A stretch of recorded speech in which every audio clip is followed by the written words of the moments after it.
Hello, Zanadam from 2620 is active. Today we will continue our exercise on Java methods. But before that, if you are new to my channel, please subscribe, and if you like my videos, please like, Today share we will and comment. see variable length arguments or varargs. We have discussed that a method can have variable length arguments, and we can, once we defined the parameter as variable length, we can provide no arguments or varying number of arguments. So let's implement a variable length method here in the main class that we have created for Java method demonstration. Let's say public static and return type to be int. Okay, so let's say add nums and let's give it variable length.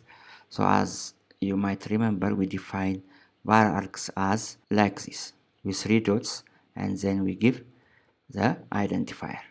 Okay, so here we have got a variable length identifier called nums. This tells the method that use underneath the implementation. It means that use an array called nums. Okay, so even though it's named as an array, it can be also zero length array. So if it's zero length array, the argument list will be empty. So that's how we use it. So we make sure that this number accepts zero arguments as well. So here we will say if nums, so you see length, okay, is equals to 0, let's return 0, 0, okay, else, okay. So here to retain our sum, let's define a variable sum and initialize it to 0. Okay, so here we will say for int I, which is equals to 0. You remember our discussion on for loops. Okay, so I less than nums length and then I plus plus. So we will increment sum by each argument. Okay, so nums I.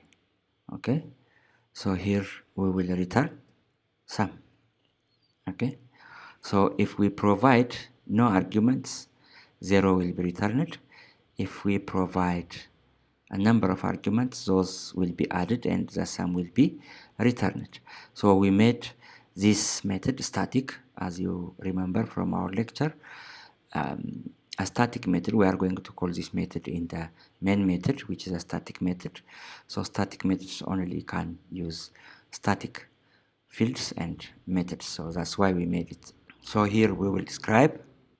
So here it is empty with no arguments. As you can see, there is no error, and then we can copy and use it with one number. Okay, this is 1 and 2, and finally we can use it 1 up to 5. Okay, so we expect the sum of 5 to be 15 and we will see the results.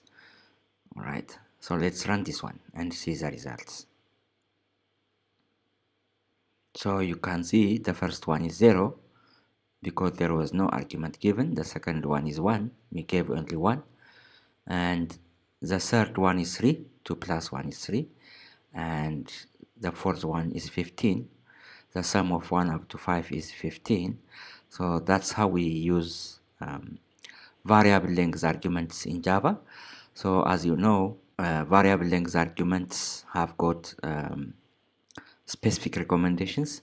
So if you have got other arguments other than the variable length arguments, they have to appear first. Okay, so we can use here A, B, and then the variable length arguments. Okay, so here if you provide 1 and 2, that means A and B are defined, but the variable length is ignored. Okay, so here we have got error in the empty parenthesis because at least we need two arguments. Okay, that's why we have got error here. So if we define these here, it will be an error. Okay, it will be an error. Okay, you see here the message says varargs parameter must be the last parameter. So as we have discussed, it should be the last parameter. Okay, like this. Okay, so it should be like this. So that's it for this video. Thank you for your time.